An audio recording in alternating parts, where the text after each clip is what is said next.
사울의 왕위가 패해지고 나서 지금 사무엘은 이새에 집에 가서 다윗에게 기름을 부었습니다.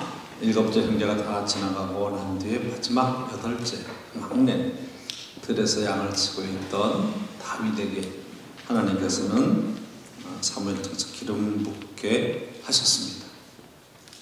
기름 붓고 바로 왕이 되는 게 아니라 오늘서부터 시작하는 여러 가지 그런 이야기 속에 사실은 사무엘하까지 내려가는 모든 과정 속에 많은 고난과 어려움의 과정들을 통과하고, 그리고 하나님께서 다윗을 유다의 왕으로 이스라엘의 왕으로 세워가시는 과정을 겪습니다.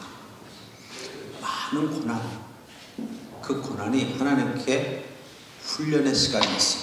다윗에게는 훈련의 시간, 준비하는 시간, 굉장히 중요합니다. 인생을 살면서 우리가 당하는 여러 가지 고난도 있고 어려움도 있고 시련이 있어요. 그게 내가 잘못해서 당하는 고난도 있고, 내가 잘했는데도 상황이 어떻게 할 수 없어 당하는 고난도 있습니다. 근데 그것이 다 돌아보면 하나님의 은혜라고 고백할 수밖에 없어요. 그 은혜라고 고백하는 것은 하나님이 나를 깨닫게 하시고 훈련시키시고 이렇게 오늘 쓰시려고 하는구나, 그런 고백이 우리에게 너무너무 중요합니다. 돌아보면 감사할 것뿐이 없다. 자, 12월 달 맞으면서 이제 2019년도 여러분들이 돌아보면서 참 감사한 한 해였다 고백할 수 있기를 주로 축원합니다. 때로는 힘들고 어려운 시간 통해서도 이것이 하나님이 나를 훈련시켰던 시간이다. 좋은 일도 하나님께서 우리를 위로하시며 축복하시며 은혜 가운데 함께 해주셨던 시간이다 고백하는 게 너무너무 중요하죠. 자, 성경은 우리에게 참 많은 걸 이야기해주고 있는데 경험이 굉장히 중요해요. 신앙생활 때 경험하고 실력을 쌓는 게 얼마나 중요한지 모릅니다. 근데 여러분, 세상의 모든 일들을 다 몸으로 때우면서 경험할 수는 없어요, 인생이. 그래서 뭘 하냐 하면 그것을 습득하게 하는데 공부하게 하는 거예요. 배우게 하는 거예요. 간접 경험을 해서 그 상황을 이해하게 만들어버리는 거예요. 굉장히 중요한 거죠. 한번 여러분 생각해 보십시오. 지금 여기에 우리가 대강절이라고 해서 초를 하나 켰죠. 저게 이제 지금 성탄절을 중심으로 해서 앞으로 4주 앞으로 가면 그때 대강절이 시작하는 거예요. 교회들이 거기서부터 시작하는 거예요. 예수 그리스도의 오심을 기대하면서 기다리면서 촛불 하나 켜는 겁니다. 보라색부터 색깔이 점점 흐려지죠. 예수 그리스도의 빛으로 밝게 오시면서 나중에 흰색으로 변화되는 거예요, 저게.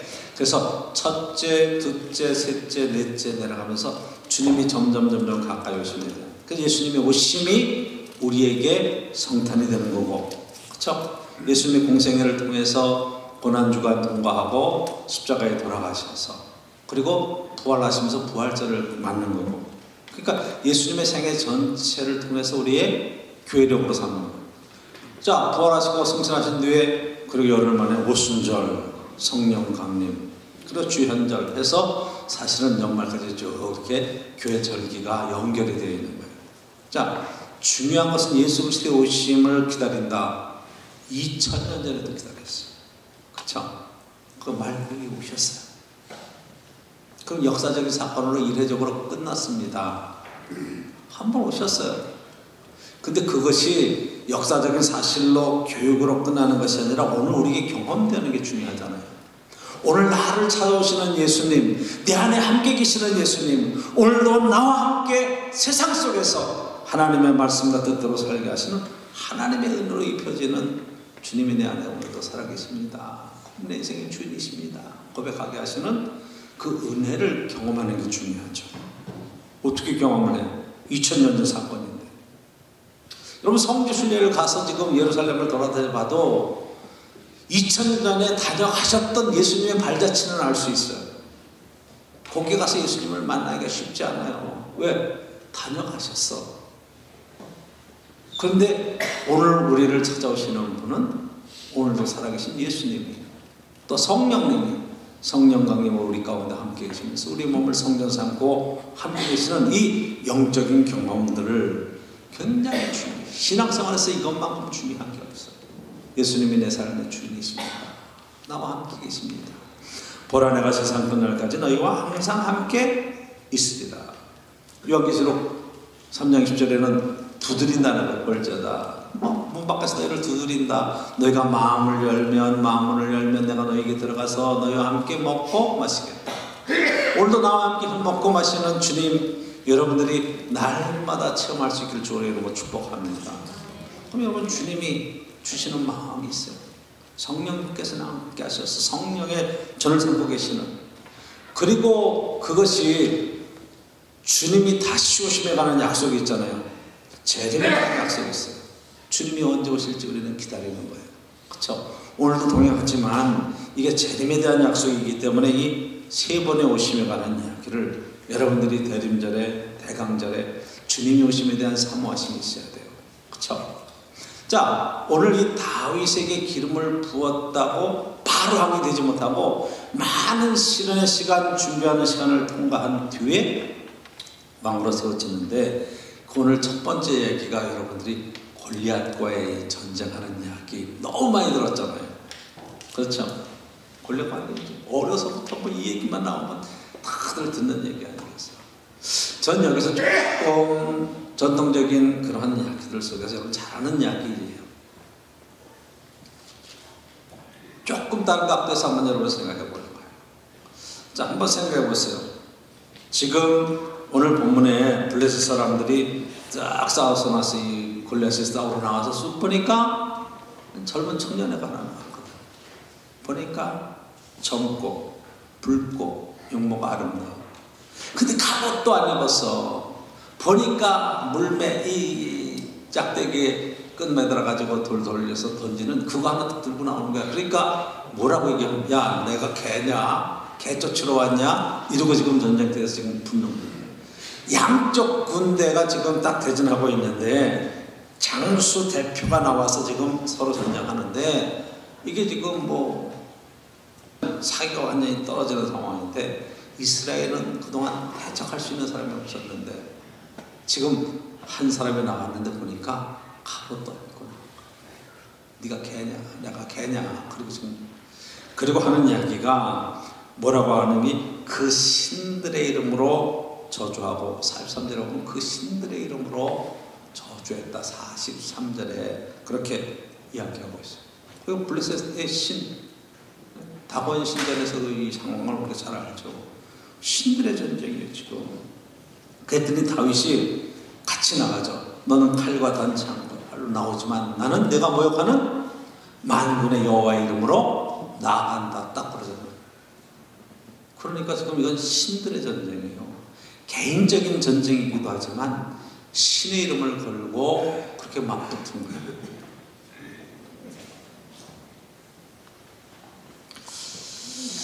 자, 그래서 47절에 다윗이 그거 합니다. 또 여호와의 구원하심이 칼과 창에 있지 아니함을 이 무리에게 알게 하리라. 전쟁은 여호와께 속한 것인즉 그가 너희를 우리 손에 넘기시리라. 전쟁은 여호와께 속한 것이다. 얼마나 멋진 신앙 고백입니까? 그쵸? 여기서 전쟁하는 거예요. 그래, 하나님이 내 편이 되시고 하나님의 이름으로 나가면 이 전쟁에 분명히 승리할 거야. 믿음이 막 생깁니다. 감격스럽죠. 그런데 우리는 어떤 경험이 있냐면, 그 앞에 사무엘상 1장, 2장, 3장 쭉 넘어서 한번 보았던 것처럼 법궤를 빼앗겼던 사건의 경험을 하시죠. 블레셋과의 전쟁이 그것도. 블레셋과의 전쟁이에요. 지니까, 야, 이거 하나님이 우리 함께 하시지 않아서 지는 거다. 하나님을 모시고 오자. 어디 계시냐? 법궤 중앙에 시은 쇠, 시은 좌에 속죄소 바로 그 위에 하나님의 임재가 계시니까 법궤를 제사장들이 메고 나가서 전쟁을 하면 분명히 이긴다. 그래서 나가서 전쟁을 딱 했는데 결과는 어떻게 됐다고요? 대패했잖아요. 그리고 법궤를 빼앗겼어요. 그때 제가 설교하면서 그런 얘기 했어요. 하나님이 지셨냐? 하나님은 절대 지시는 분이 아닙니다. 절대 지는 게 아니에요. 뭐가 문제였어요? 믿음의 문제죠. 그렇죠? 신앙의 문제. 하나님을 이용한 거예요. 하나님을 이용하면 안 돼요, 사실은. 하나님을 전쟁에 끌어들여서 이용해서 하나님의 힘으로 이겨보겠다고 생각했던 그 발상 자체가 엄냐 비나스는 그 자리에서 전사하고 죽고 법궤는 빼앗겼어요. 하나님이 빼앗겨서 하나님이 졌으니까 그러면 전리품으로 끌려갔는데 결과는 어떻게 됐다고요? 다곤 세상이 무너지고 깨지고 그리고 그 블레셋 땅에 재앙이 내리면서 여러분 잘 아는 대로 베스메스로 그리고 술에 실려서 2마리의 암소가 그리고 끌고 사실은 쭉 돌아오면서 하나님이 돌아오시잖아요. 하나님은 절대로 실패하지 않습니다. 하나님 절대로 지지 않습니다. 하나님은 언제나 승리하십니다. 믿으시기를 축복합니다. 우리가 믿는 하나님은 전쟁은 여호와께 속한 것이에요. 그럼 뭐가 문제였어요?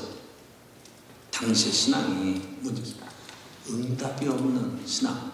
그쵸? 엘리 제사장은 열심히 제사를 드렸어요. 홈리와 비나스는 하나님의 말씀을 우습게 알았어요. 거기 하나님의 역사하시지 않죠. 오늘 다윗이 지금 여호와의 이름으로 그리고 그렇게 담대하게 나아갈 수 있었던 것 하나님에 대한 신앙의 그 가운데 있었단 말이에요. 그렇죠? 그래서 전쟁에서 나가서 결과가 어떻게 되죠? 방패를 들고 칼을 들고 창을 들고 나왔던 골리앗을 지금 이 동작이 빠른 다윗이 제일 세게 돌아가잖아요. 사울이 다윗이 전쟁에 나간다고 했을 때 들어다가 자기 갑옷을 딱 입혀봅니다. 그런데 여러분 성경에 보면 사울은 다른 일반 백성들보다 머리 하나가 더 컸어요. 키가 그만큼 컸어요. 이렇게 몸이 좋았어요. 근데 지금 청년 다윗은 이 사울 왕의 갑옷과 투구를 쓰고 보니까 불편해서 안 되는 거예요.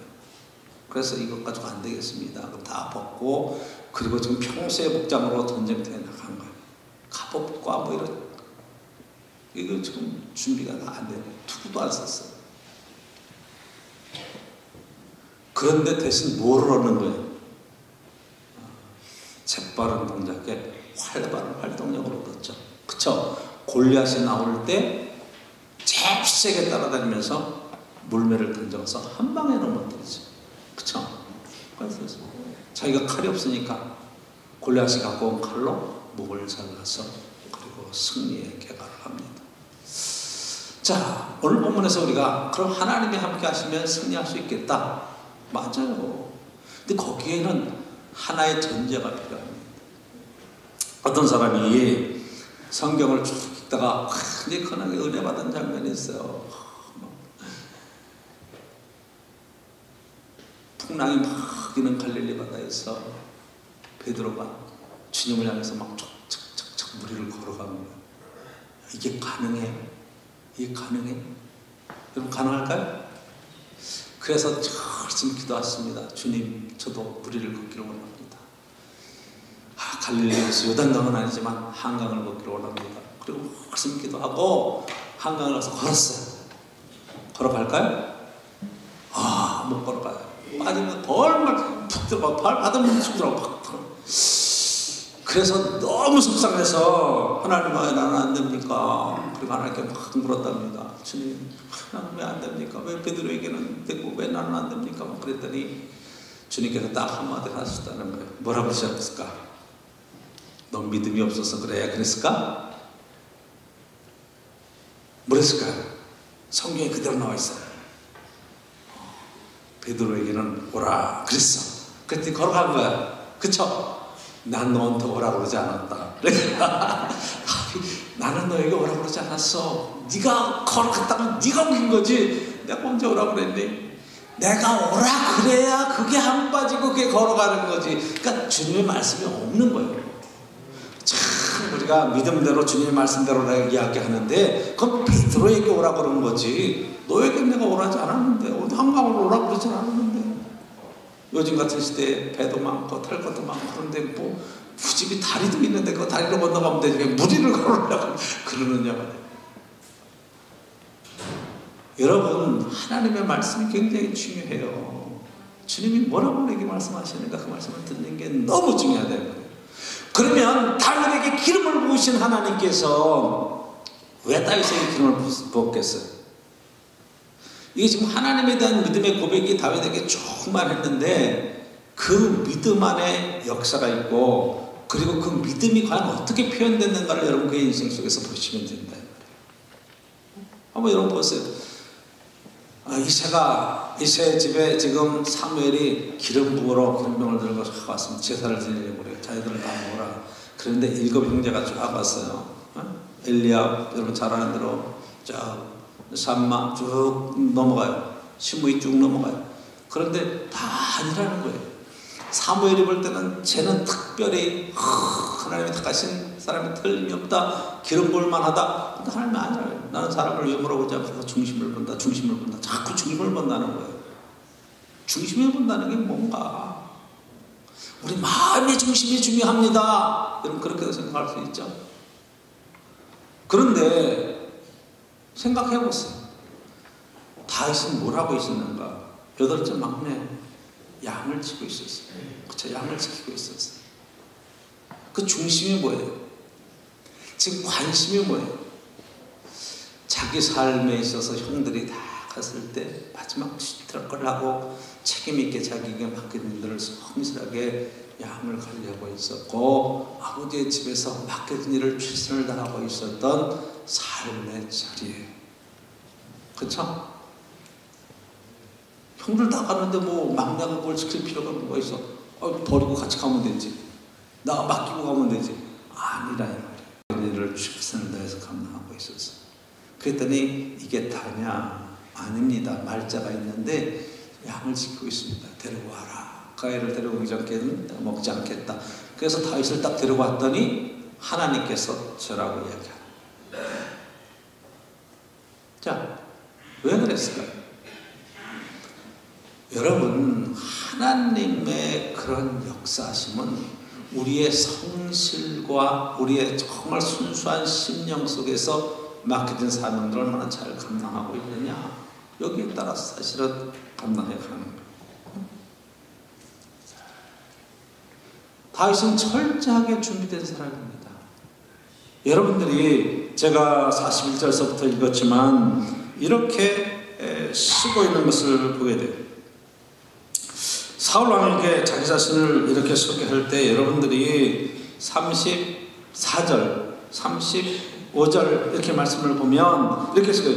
다윗이 사울에게 말하되 주의 종이, 그랬어요. 주의 종이 아버지의 양을 지킬 때 사자나 곰이 와서 양떼에서 새끼를 물어가면 어떻게 했다고요? 내가 따라서 그것을 치고 그 입에서 새끼를 건져내었고. 여러분 누구랑 싸웠던 거예요? 양 새끼를 지키기 위해서 사자와 곰과 싸웠고, 사자와 곰.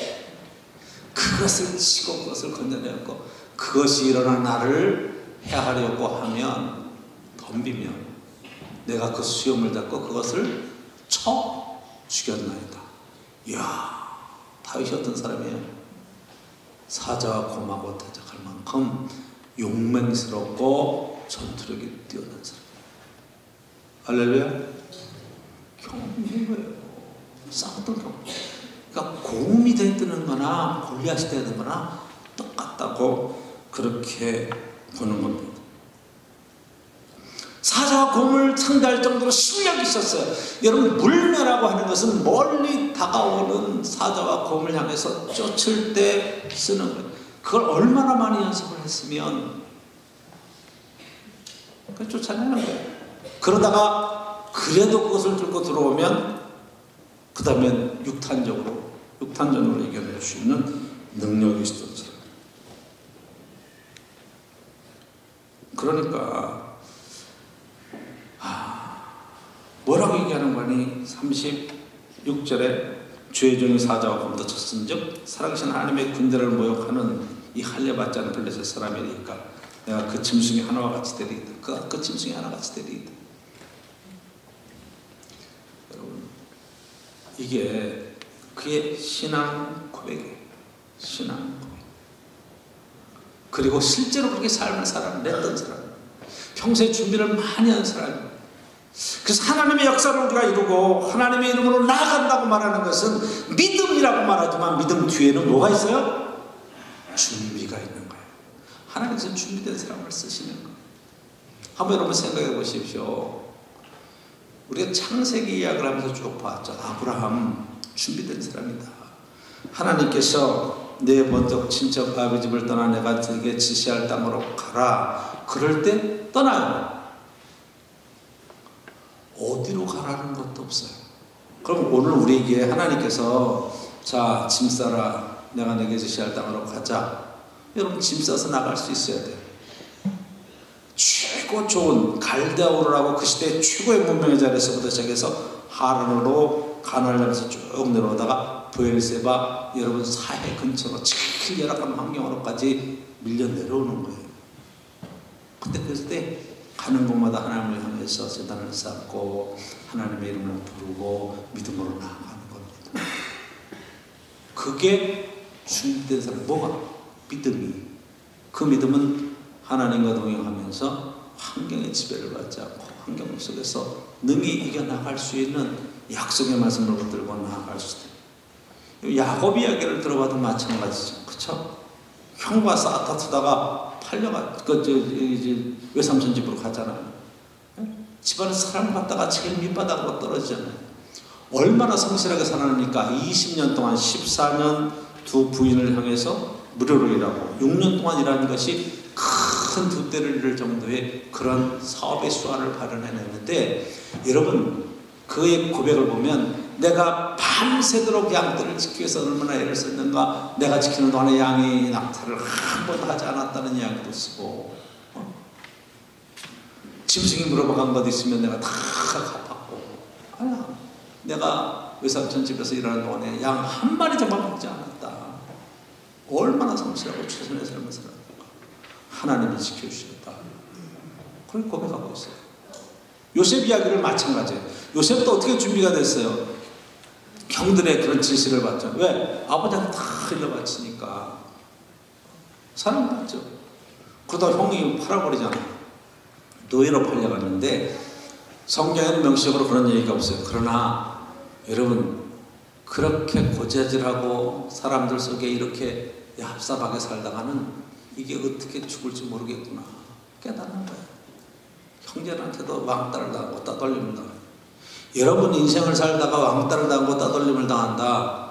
그러면 사람들이 못됐다고 자꾸만 생각을 해요. 우리는 사람들이 못되긴요. 나도 한번 돌아봐야 돼요. 구조적으로 된 문제가 아니라 함께 동등하게 어울려 지나가는데 내가 이렇게 살다가는 안 되겠다. 요셉이 깨달은 게 그거예요. 그래서 그한테 맨 밑바닥에서부터 성실하게 살아가면서 가정의 총무가 되고 억울한 운명을 쓰고도 감옥에 가서도 자기 변명하지 않고 주인의 그런 모든 약점과 사정을 다 뒤집어 쓰고 그리고 애굽의 총리로 나가는 것 같이 과정을 보면 그 고난이 하나님의 훈련 과정이었고 얼마나 성실하게 나에게 맡겨진 일들을 감당해 갔는가 하는 것을 볼 수 있는 거예요. 믿음의 조상들의 이야기. 오늘 다윗에게도 마찬가지. 자기에게 맡겨진 일을 최선을 다해요.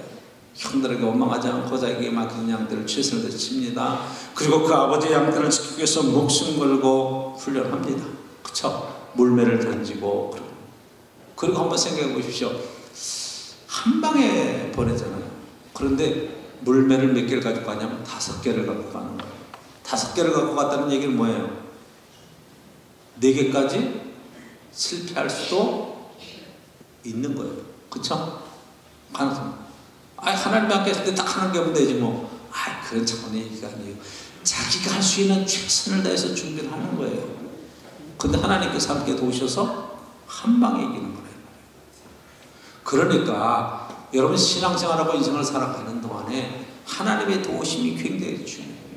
그러나 우리 쪽에서 그 도우심 속에 최선의 삶을 살아내는 각고의 노력 이런 것들이 결국 합해서 하나님의 뜻을 이 땅에 먼저 이뤄내는 복된 역사를 이룰 수 있다. 여러분 한번 생각해 보세요. 축구선수 손흥민 그런 분이 제일 좀 멋진 한국의 축구 역사를 새로 쓴 그런 귀한 아들이죠. 아버지가 어려서부터 얼마나 훈련시켰는지 아시죠? 얘기 들으시죠? 아버지도 얻어맞기도 많이 얻어맞으면서 그 압박과 삶을 다 이겨나네. 그러면 모든 애들을 다 그렇게 훈련시킨다고 또 그렇게 되나요? 아니죠. 재능과 더불어서 뭐 맞아 떨어지는 것들이 있어요. 그쵸? 자, 인간적인 수고와 노력으로 그렇게까지 쭉 올라갈 수도 있어요.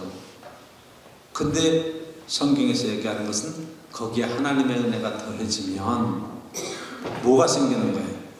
한 개인의 영광, 한 개인이 얼마나 수고하고 애를 써서 얼마나 높은 자리에 올라갔느냐의 문제가 아니라 거기서 얼마나 많은 사람들에게 영향력을 미치고 선한 삶을 살아내느냐. 얼마 전에 구하라라고 하는 연예인 가수가 자살을 했어요. 그 앞에 셜리라고 하는 친구가 죽고 또 너무너무 마음이 아파요. 목사로서는 참 마음이 아파요. 왜 자살을 했을까요? 왜 자살을 했어요? 연예인들이 자살하는 이유는 몇 가지가 있어요. 그쵸? 악성 댓글에 완전하기도 있고 또 그게 옛날에 그렇게 활동했던 시대의 명예나 큰 것들이 다 떨어지고 또 어떤 때는 경제적으로 어려움을 당하기도 하고 뭐 여러 가지 또 사생활의 문제가 생겨가지고 개인이면 아무 문제가 없는데 공인이기 때문에 막 그릇 드러나면 수치스러운 일도 당하기도 하고 그래요. 그런데 여러분 한번 생각해 보세요. 정말 하나님 안에서 믿음이라고 하는 것을 신앙 고백하며 살아가는 삶의 이야기면 시련과 고난 속에서 내가 내 목숨을 끊겠다고 하는 생각을 하겠는가? 저는 연예인 가운데서도 신앙생활 하는 사람들이 많은데 TV에 딱 볼 때 보면 십자가가 있고 거기에 아무개 이렇게 해서 교회 다녔고 신앙생활 했던 그런 연예인들도 자살을 해요. 그럼 마음이 너무 안 좋은 거예요. 정말 믿음이 있었을까? 정말 하나님의 도우심을 의지했을까? 정말 그것도 극복 못하고 그냥 죽을 만큼 힘들었을까? 그런 것 전체가 다 이렇게 몰려오면서 좀 더 깊게 하나님의 은혜를 체험하고 좀 더 낮아지고 좀 더 내려놨으면 죽을 것 같은 저 상황을 정말로 믿음으로 하나님의 도우심 속에 헤쳐나갈 수 있었으면 그게 믿음이고 그게 신앙인데 오늘 이 다윗이 골리앗을 이기고 난 뒤에 사울로부터 박해를 받으면서 그때부터 피난 다니는 그 여정은 정말 엄청 험하고 고난스러운 시간들을 통과하는 영광한 잠깐이에요. 고난에서는 엄청 깁니다. 그걸 이겨낼 수 있는 힘이 어디 있었는가? 하나님의 함께 하심, 하나님의 도우심, 믿음이에요. 그러니까 실력이라는 것을 갖추고 나서도 그 실력을 꼽히기 위해서는 많은 시련과 시간들이 우리에게 필요하다. 제가 운동선수 얘기를 했지만 피아노 아무나 칠 수 있습니다. 여러분 모두가 칠 수 있어요. 근데 그것을 피아노를 친 걸 보고 피아노를 쳤다고 그러지 연주했다고 말 안 하는 거예요.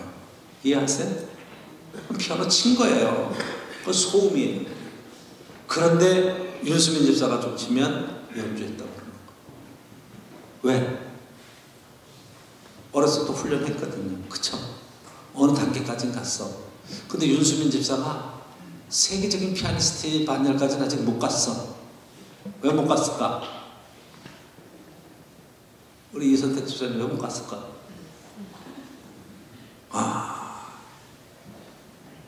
그만큼 하루에 8시간씩 10시간씩 훈련하며 천부적인 재능을 통해서 그것이 발휘될 수 있는 그런 것들이 못 미친 거죠. 그쵸? 그 여기까지야.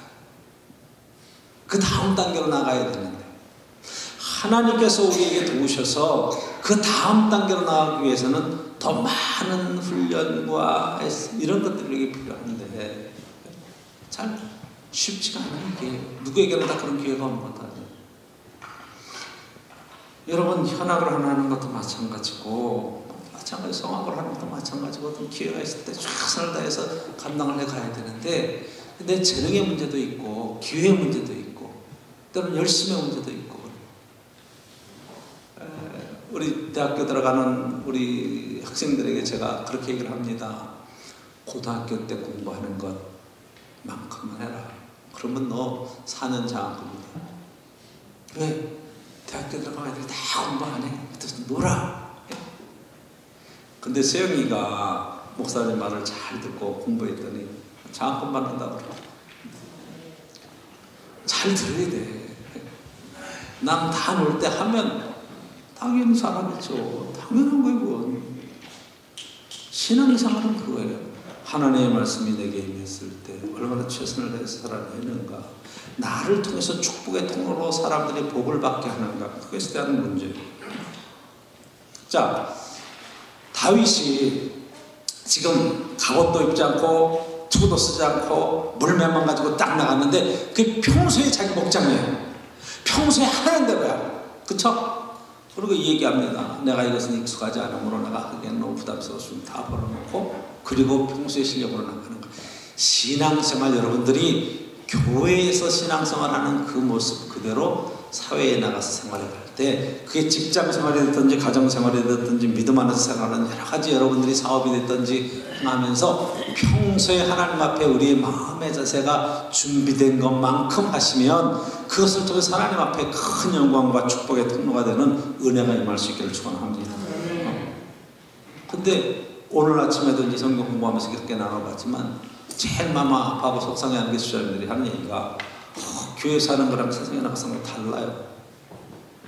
다르다는 거예요. 교회에서는 막 신앙이 막 좋은 것 같은데, 막 새벽기도 하고 너무 많이 하는 것 같은데, 사회 나오시는 뭐 세상 사람하고 다를 게 하나도 없어요. 그래서 제가 딱 진단을 그렇게 해줬습니다. 하나님을 섬기되 하나님을 이용하며 섬기지 마라. 우상 섬기듯이 복 빌려고만 하지 마라. 하나님 말씀대로 사는 게 중요하다. 하나님 말씀으로 산다는 게 뭐예요? 성경 말씀 전체를 얘기하나?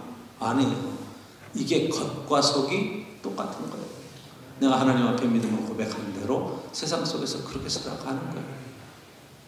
정말 하나님에 대한 신실한 믿음의 고백, 이 고백을 통해서 사람에게 은혜를 끼치고 축복을 나누고 함께 삶을 나누는 이 귀한 자리에 세워지는 건 얼마나 중요한지 모르. 하나님은 오늘도 준비된 사람을 쓰시는 거예요. 할렐루야. 그렇죠? 골리앗과 같은 큰 문제와 어려움들이 어떻게 나갈 수 있겠어요? 기도로 준비해야 돼요. 평소에 성실하게 준비해야 돼요. 그리고 나가는 겁니다. 그리고 뽑는 겁니다. 이게 내가 하나도 준비가 되어 있지 않는데 믿음으로 나아간다고 해서 무조건 가면 안 되는 거예요. 그러면 깨지는 거예요. 하나님 왜 나를 이렇게 안 도와주시는지 모르겠어요. 하나님이 이분께만 하시면 아니에요. 뭐라고 해요? 네가 땅에서 매면 하늘에서도 매이고 네가 땅에서 풀면 하늘에서도 풀린다. 주는 그리스도시요 살아계신 하나님의 아들이십니다. 마태복음 16장에 베드로가 고백하고 나니까 바요나시면 내가 복이 있다. 내가 이 반석에 내 교회를 세우겠다. 그리고 그런 얘기가 천국 열쇠를 주겠다는 거예요. 야, 저 여러분 천국 열쇠를 받는 거예요. 그러면 이걸 가지고 뭐 하느냐? 땅에서 열면 하늘에서 열리고 땅에서 잠그면 하늘에서 잠긴다는 거예요. 우린 자꾸 거꾸로 생각해. 하나님 하늘문을 여시고 나를 축복하셔서 내가 복이 되게 하시옵소서 이렇게 생각하는 거예요. 그럼 뭐라 그래요? 하나님께서 네가 먼저 열어, 네가 먼저 열어 그러잖아. 그쵸? 그러면 쏟아줄게. 내가 잠그면 어떻게 돼? 하늘에서 잠그는 거예요. 우리 김은환 권사님이 잘하는 얘기가 있어요. 사람이 나이가 들면 뭘 하라고? 입은 닫고 주머니를 열라 그랬다는 거예요. 뭘 닫으라고? 입을 닫아. 그럼 뭘 열라고? 주머니를 열어. 성경 말씀에 그런 건 없어.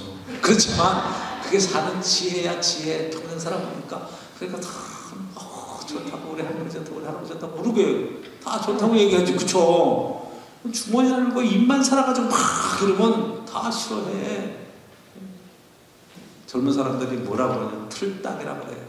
틀딱이 뭔가 틀니로 딱딱거린다고. 그런 용어는 알고 있나 모르겠어요. 잔소리 하지 말라는 거예요. 입 다물라는 거예요. 제가 성경 공부해 보면 어디가 제일 힘들 줄 알겠어요? 청년들이 힘들까? 어린이들이 힘들까?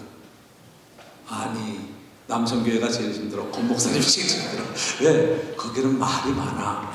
이제 오래 살아봤거든. 다 한가닥씩 하거든. 그럴 때일수록 입을 닫아야 돼. 그쵸? 뭘 하라고? 주머니를 열어야 돼. 할렐루야. 인생은 그렇게 살아요. 오늘도 정말 그리스도 안에서 준비된 것만큼 쓰시는 하나님, 또 준비된 것을 더 하시는 하나님. 야, 마지막 이런 간증을 하고 마치려고 합니다. 시험 시간이 됐는데 참 하나님께 도움을 구해서 하나님 도와주세요. 그리고 막 문제제 참고서를 봤어. 야, 시험을 딱 봤는데 본고에서만 나온 거야. 할렐루야.